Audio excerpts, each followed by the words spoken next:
Assalamualaikum warahmatullahi wabarakatuh. Selamat siang, Om Swastiastu, Namo Buddhaya, salam kebajikan, Shalom, dan salam sejahtera bagi kita semua. Yang terhormat Miss Mutma sebagai Guru Bahasa Indonesia kelas 12-6 dan teman-teman semua yang saya cintai. Dan juga para hadirin yang telah hadir pada diskusi panel siang hari ini. Saya Luisa yang akan memandu jalannya diskusi panel pada siang hari ini.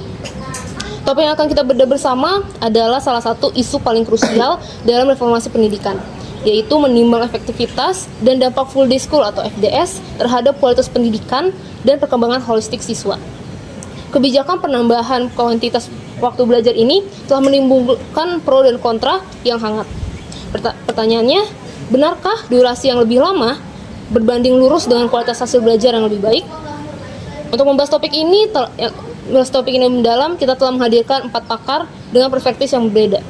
Mari kita sambut Nadia dan Latifah sebagai tim kontra pada diskusi hari ini. Dan juga Rifki dan Farhan yang menjadi tim pro untuk diskusi hari ini.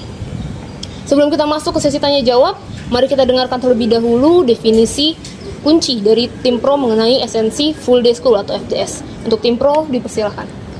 Oke, dari pandangan kita sendiri, full day school itu kan memperpanjang waktu belajar siswa. Otomatis kita dapat menambah potensi dalam diri kita sendiri, serta sekaligus membentuk karakter dan keterampilan sosial. Dengan waktu belajar yang lebih lama, otomatis kita bisa memperdalam potensi diri kita secara maksimal. Nah, tidak hanya itu, di lingkungan yang terjaga dan yang terarah juga menumbuhkan sikap-sikap yang bertanggung jawab serta kedisiplinan dan rasa semangat yang tinggi. Dengan ini kita yakin nih bahwa adanya program full day school ini dapat meningkatkan prestasi akademik bagi siswa dan siswi. Oke, baik. Untuk tim kontra, apakah ada sanggahan? Baik, memang tujuan full day school itu terlihat baik, tapi waktu belajar yang terlalu lama justru membuat siswa kelelahan dan menjadi tidak fokus dalam membuat siswa itu tidak fokus karena dia merasa lelah dan kecapean. Lingkungan sekolah yang terarah juga memang sangat penting, tapi dengan waktu lamanya belajar itu akan membuat siswa merasa lebih jenuh dan kehilangan semangat belajarnya.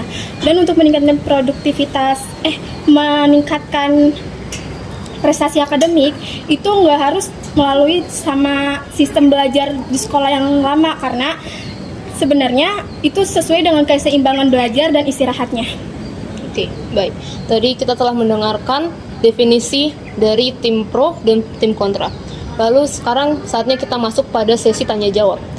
Untuk pertanyaan pertama, apakah ada bukti nyata yang mendukung korelasi langsung antara penambahan kualitas waktu atau FDS dengan peningkatan kualitas hasil akademis siswa tanpa menyebabkan kelelahan mental? Untuk tim pro, dipersilahkan memberi pendapat. Oke, jadi pendapat dari tim pro tentu saja ada buktinya dengan memperpanjang waktu belajarnya yang dapat membuka ruang nih untuk memberikan pembelajaran yang lebih efektif dan personal melalui sistem full day school ini. Nah, dengan program full day school ini, guru-guru ini memiliki kesempatan nih untuk mengajar siswa-siswinya secara bertahap dan supaya siswa-siswinya itu dapat memahami seluruh materinya dengan baik, sehingga siswa-siswinya itu dapat menjalin pembelajaran dengan baik. Dan juga seperti yang dijelaskan sebelumnya oleh Farhan, fokus belajar yang pasti meningkat karena kita di lingkungan sekolah harus menjadi terkontrol gitu kan. Nah, kalau di rumah banyak faktor nih yang menyebabkan atau dapat ganggu konsentrasi belajar siswa. Dan dengan adanya FDS ini atau full day school, waktu siswa lebih banyak dihabiskan kan otomatis di sekolah. Dalam suasana belajar yang kondusif dan terarah, ini menciptakan kebiasaan yang disiplin dan kebiasaan akademik yang bagus, yang berkelanjutan dan menurunkan risiko gangguan belajar yang biasanya muncul di luar jam sekolah. Oke, sudah cukup? Sudah cukup. Oke. Baik, saatnya kita mendengarkan pendapat dari tim kontra. Tim kontra bisa. Baik, jika menambah waktu belajar, siswa tersebut belum tentu mendapatkan nilai yang baik. Karena belajar terlalu lama juga membuat otak lelah dan susah fokus. Akhirnya siswa tersebut menjadi kecapean dan stres. Karena belajar itu harus diselingi oleh istirahat yang cukup dan menjalankan hobi-hobi yang ia inginkan. Lingkungan yang sekolah yang struktur juga itu dapat meningkatkan fokus. Memang akan meningkatkan fokus, tetapi jika belajar tetap dilakukan secara lama itu akan membuat siswa merasa jenuh dan mengurangi produktivitas. Nah, siswa itu juga butuh belajar di rumah karena dengan dia belajar di rumah, dia akan memiliki gaya sendiri dalam belajar dan tidak akan mengikuti dari sistem sekolah saja yang dengan waktu lama itu. Sudah cukup? Sudah. Oke. Saatnya kita beralih ke pertanyaan kedua. Pertanyaan kedua, bagaimanakah FDS mengklaim mendukung perkembangan holistik atau akademik, kemandirian, dan non-akademik siswa tanpa mengurangi waktu luang esensial untuk kemandirian dan kreativitas? Untuk tim pro, dipersilakan. Oke, jadi caranya itu dengan mengintegrasikan aspek-aspek di bidang akademik maupun bidang non-akademik secara seimbang dalam kurikulum sekolah yang menerapkan full day school modern yang tidak hanya memperpanjang jam belajar yang inti-inti saja, tetapi juga mempertimbangkan jam pelajarannya sehingga menambahkan waktu untuk kegiatan pengembangan diri seperti kayak simulasi dan eksperimen. Nah, dengan melalui program ini siswa-siswi dapat mengasah kekreativitasan mereka dan bakat yang ia miliki. Dan tidak hanya itu, FDS atau Full Day School justru menumbuhkan kemandirian melalui kegiatan terstruktur dan bimbingan langsung dengan berada di sekolah lebih lama. Dengan berada di sekolah lebih lama, otomatis siswa belajar mengatur untuk bertanggung jawab dan juga mengatur waktu untuk dia beradaptasi dan situasi belajar dan sosial. Dengan pembiasaan-pembiasaan seperti ini atau mengatur jadwal, menyelesaikan tugas secara mandiri dan beradaptasi dalam kegiatan kolektif dapat membantu karakter kedisiplinan dan mandiri yang berguna di masa depan nanti. Baik, sudah cukup? Sudah cukup. Oke, saatnya kita lempar ke tim kontra. Tim kontra, dipersilakan. Baik, meskipun FDF mengeklaim dan menggabungkan aspek non-akademik dan akademik, realitanya masih banyak sekolah yang menekankan siswanya karena tuntunan di target nilai mereka. Kemandirian tidak tumbuh dari rutinitas yang sepenuhnya terstruktur. Justru siswa perlu ruang belajar sendiri dan harusnya punya kebebasan untuk berpendapat atau mempunyai kemampuan yang lain tanpa harus dipengawasin oleh guru. Cukup? Ya. Oke. Saatnya kita berlanjut ke pertanyaan ketiga, yaitu dari sudut pandang pemerataan sosial, apakah FDS efektif dalam memberikan kesempatan belajar yang setara atau justru membatasi ruang bagi siswa untuk berprestasi di luar akademik atau kurikulum? Untuk tim pro, dipersilakan. Oke, jadi Full Day School ini kan menciptakan pemerataan akses pendidikan yang berkualitas ya bagi semua lapisan di masyarakat.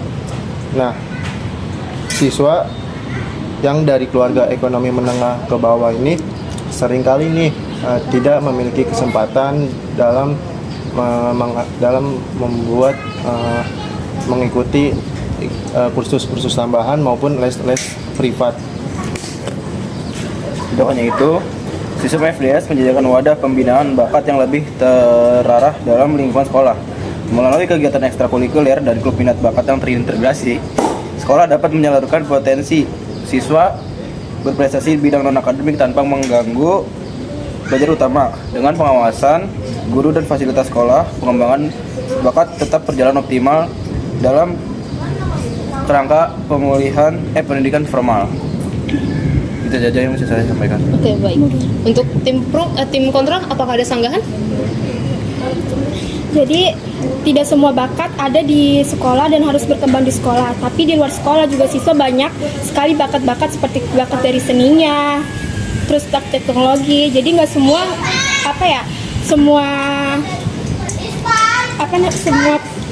bakat tuh harus dikembangin di sekolah. Jadi seharusnya siswa belajar dengan waktu yang maksimal aja, jangan terlalu lama, agar bakat-bakat yang di luar sekolah juga dapat berkembang dengan baik.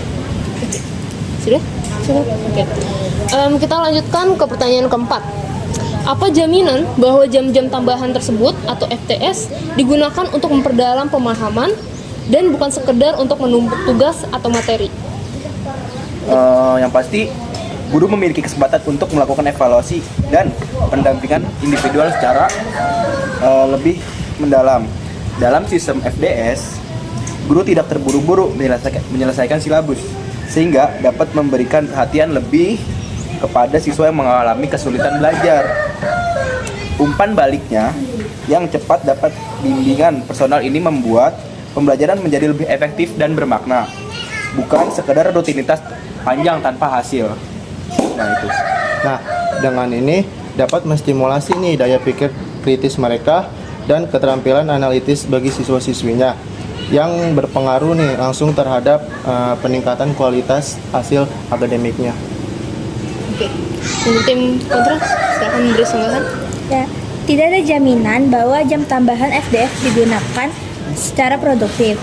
Banyak sekolah yang masih menerapkan metode konvensional seperti ceramah atau tugas tertulis berulang. Akibatnya, waktu panjang yang menambah akan menjadi beban tanpa peningkatan signifikan dalam kualitas pemahaman. Jika tidak diimbangi inovasi pembelajaran, FDS berisiko hanya memperpanjang rutinitas tanpa hasil akademik yang baik. Cukup. Oke, baik. Saatnya kita berlanjut ke pertanyaan terakhir, yaitu mengingat batasan alami siklus perhatian siswa, bagaimana FDS memastikan bahwa jam-jam tambahan di sore hari benar-benar produktif untuk peningkatan prestasi? Nah, ini FDS memanfaatkan waktu sore hari untuk pembelajaran kreatif dan kolaboratif. Sore hari menjadi momen yang paling ideal untuk kegiatan proyek kelompok, mentoring atau praktik laboratorium yang menggabungkan teori dengan penyerapan nyata. Dengan demikian, siswa tetap produktif namun dalam suasana yang lebih santai, sehingga mengurangi resiko kejenuhan sekaligus memperkuat keterampilan sosial dan kerjasama. Nah, pembagian jadwal juga menjadi proporsional nih untuk menjaga efektivitas belajar siswa-siswinya.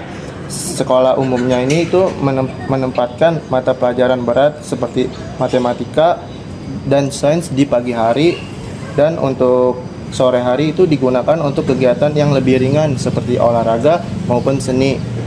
Nah, pola ini itu mengikuti ritme biologi siswa-siswinya supaya memastikan energinya itu dan fokusnya tetap terjaga di akhir pembelajaran. Oke, sudah cukup? Untuk tim kontra, silakan. Secara biologi, siswa tidak bisa diseragamkan meski jadwal sudah diatur. Tingkat energi dan fokus seseorang cenderung menurun setelah siang hari. Kegiatan belajar di sore hari yang sama sekali tidak seefektif pada pagi hari karena kelelahan mental dan fisik. Akibatnya jam tambahan justru dihabiskan dengan menurunnya kualitas belajar dan meningkatkan rasa jenuh. Kegiatan sore yang diklaim santai dan kolaboratif tetap menuntut energi dan perhatian. Siswa yang sudah belajar seharian itu juga perlu membutuhkan istirahat. Jadi belajar itu tidak harus membutuhkan waktu yang lama. Sebentar saja asalkan fokus, karena kalau yang terlalu lama tidak akan optimal belajarnya. Baik, pertanyaan tadi merupakan pertanyaan penutup untuk diskusi panel hari ini. Bapak Ibu panelis dan Miss Mutma dan teman-teman sekalian, terima kasih atas diskusi yang mencerahkan tadi. Dari perdebatan ini, kita dapat menarik kesimpulan bahwa full day school atau FDS adalah kebijakan bermata dua. Tim Pro menekankan pada potensi FDS dalam memberikan pembelajaran yang mendalam, pemerataan akses, dan pembentukan karakter disiplin melalui struktur yang aman. Sebaliknya, untuk tim kontra menyoroti risiko utama seperti kelalaian kognitif, pembatasan kemandirian, dan kreativitas siswa, serta potensi pelebaran kesenjangan jika sekolah tidak didukung sumber daya memadai. Intinya, FDS akan efektif hanya jika kualitas pembelajaran di jam tambahan benar-benar inovatif, sehingga juga meningkatkan akademik siswa dan prestasi siswa, bukan hanya menekankan pada mental mereka dan malah menyebabkan burnout. Baik, terima kasih atas hadirin Miss Putma, teman-teman, dan para panelis yang telah hadir untuk acara diskusi panel hari ini. Sampai jumpa di diskusi panel berikutnya. Terima kasih.